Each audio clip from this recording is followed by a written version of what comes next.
महत्वाची बातमी, शिंदे पुन्हा एकदा ठाकरे सेनेला मोठा धक्का देण्याच्या तयारीत असल्याची चर्चा आहे। शिंदे दिल्लीतून मुंबईमध्ये आल्यावर राजकीय वर्तुळात चर्चा सुरू झाली आहे। ठाकरेंच्या शिवसेनेचे काही खासदार शिंदेंच्या संपर्कात आहे अशी माहिती सूत्रांनी दिली आहे। एकनाथ शिंदे यांनी नुकतीच आता मोदींची भेटही घेतली आहे। राज्यात ऑपरेशन टायगर पुन्हा राबवणार अशी देखील चर्चा सुरू आहे।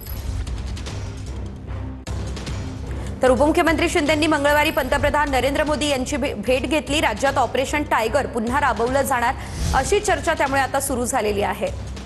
शिंदे पुन्हा एकदा ठाकरे सेनेला धक्का देणार अशी चर्चा सध्या रंगलेली आहे। शिंदे दिल्लीतून मुंबईत आल्यावर राजकीय वर्तुळामध्ये आता ही चर्चा सुरू झाली आहे। ठाकरेंच्या शिवसेनेचे काही खासदार शिंदेंच्या संपर्कात आहे अशी माहिती आता सूत्रांनी दिलेली आहे। या संदर्भात अधिकची अपडेट आमचे प्रतिनिधी गिरीश गायकवाड यांच्याकडून घेऊयात। गिरीश, आपण पाहतोय शिंदेंनी दिल्ली दौरा केला, मात्र त्याचे चर्चा जी आहे ती आता राज्यात सुरू झालेली आहे। अनेक तर्कवितर्क लढवले जात आहे, काय अपडेट या संदर्भात?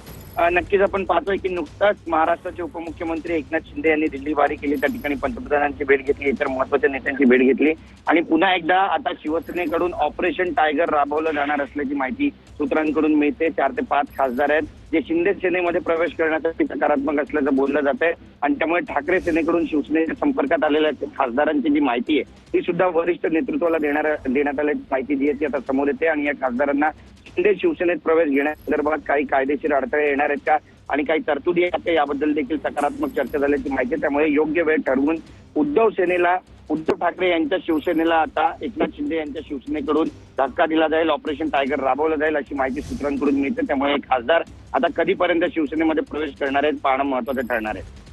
निश्चितच धन्यवाद गिरीश दिलेल्या अपडेटसाठी। शिंदे दिल्लीतून मुंबईमध्ये आल्यानंतर राजकीय वर्तुळात आता विविध चर्चांनी उधाण घेतलेलं आहे।